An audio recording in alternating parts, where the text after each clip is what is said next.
Whatever they do to the Rings of Power, they cannot take away what all of us have found within his works. A place of belonging, a place to escape, characters to model ourselves on, voices and songs that resonate not just through the pages, but on the big screen in the Peter Jackson films as well. As I've built my channel, I've tried to surround myself with people who I would like to go on an adventure with. Very many of them are present here in the video series that I created.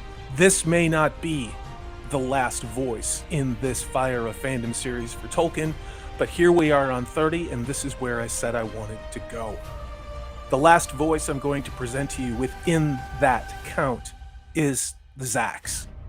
He has been my friend for many, many months now. We've seen each other through a lot of changes, a lot of challenges, not just here on YouTube, but also in our personal life. Please remember the intent of this series, and that is to let you know that you are not alone, and they can never, ever take away Tolkien.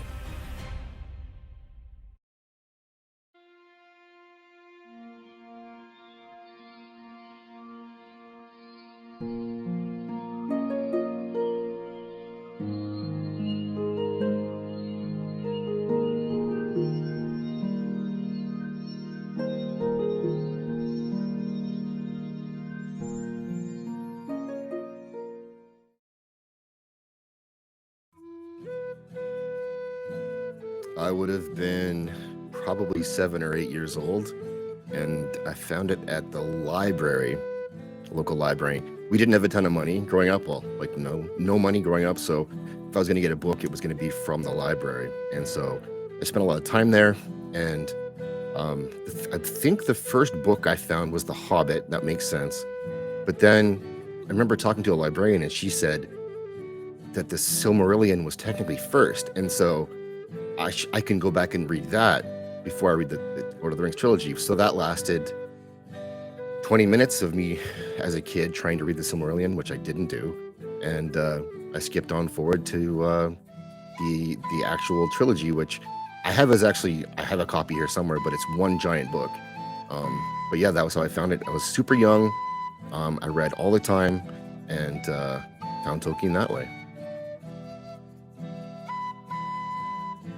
I think that what I like about the world he's built is that it's built so that everything is sort of in its own place and kind of far apart, but all those pieces have to come together by the end in order to defeat evil, which is, I think, something that has to happen in real life as well.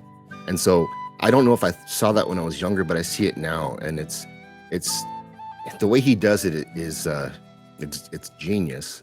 And it pulls you into the world as you learn about it, and you learn how the different parts work together and how they must come together to win in the end.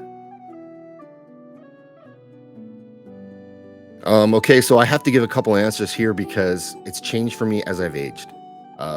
Originally, when I was younger, it was a lot about Strider and Legolas because they were badass characters in the trilogy. But over time now, as I'm older, I appreciate Éomer. I appreciate Boromir more. He has some great moments, and I understand who he is, and his flaws are somewhat relatable, and he even has motivations for the things he does that are not perfect, but he has a good heart. And so for me, I would say if I have from one book, it would be Boromir.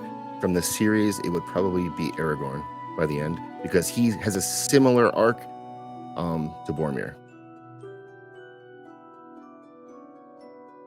I think the Rankin Bass animated Hobbit is very true to the book itself, but I think it's an easier adaptation to make. I like that they didn't add things to it.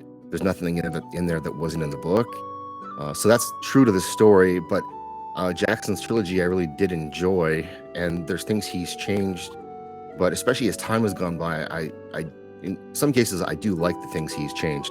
Like I've never liked Tom Bombadil, so people may shoot me for that, but I didn't like him in the books, and I'm glad he wasn't in the movies. Well, it's a joke. It's a joke. Everything that they've done that we have seen goes against what he would have wanted. And yes, I do think that is important because he created this world in a certain way. It should be reflected in that way. And if you make changes, you have to really think about how you make them and what would he think about those changes were he alive today. And the next level to that is that he wrote a lot of these stories for his own children with them in mind. Like these are things that The Hobbit is a book he would read, a story he would read to his kids. So this is very personal, or was for that family, and now that they're gone, to do this to it, I think is despicable.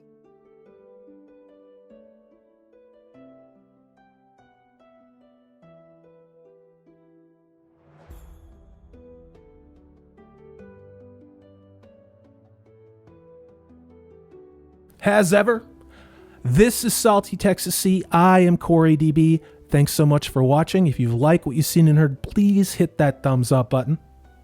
If you haven't subscribed, I'd love to have you on board. That way you know, and we have things like live streams, which we are going to be doing every Tuesday evening. Take care. I hope you're having a great 2022.